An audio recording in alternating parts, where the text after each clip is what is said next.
15 থেকে নিয়ে সুদীর্ঘ 40 বছর পর্যন্ত এই সময়টাকে বলা হয় শাবুন, মানে শাবাব, একবারে যৌবনা মানুষ, একবারে যৌবনা লোক। এই সময়টা আরো বেশি সেনসিটিভ সময়। মানুষের চারিত্রিক পদস্খলন 10 বছরে ঘটে না। এই যে 15 থেকে 40, এই সময়টা আল্লাহর কাছে অনেক দামি। শাবুন নাশা ফি ইবাদাতিল্লাহ, এই সময়টা আল্লাহর কাছে অনেক অনেক অনেক দামি।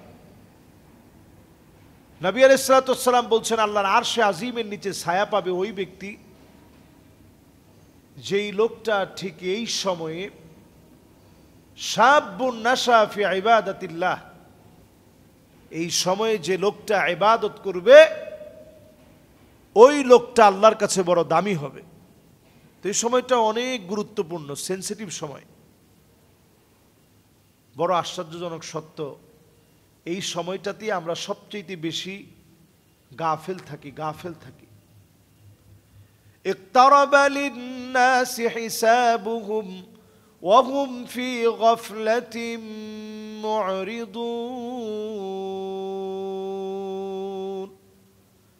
এই সময়টা সবচেয়ে বেশি আমরা গাফলতি করি, সবচেয়ে বেশি এই সময়টাতে আমরা হারিয়ে যাই। এই সময়টাতে ফিরে আসেন দিনের দিকে।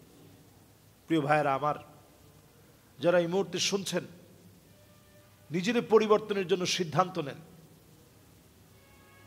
একটা সময় আপনার জন্য এই যে শাবাব, আপনি এখন চিরযৌবনা, বিশাল উদ্যমে কাজ করছেন, দুনিয়ার পিছনে একেবারে মরিয়া হয়ে ছুটছেন, এই সময়টাতে সাআতু ওয়া সাআহ, কিছু সময় দুনিয়ার জন্য দিলে কিছু সময় আখিরাতের জন্য দেওয়ার চেষ্টা করেন। প্রিয় ভাইয়েরা, এই সময়টা অত্যন্ত গুরুত্বপূর্ণ।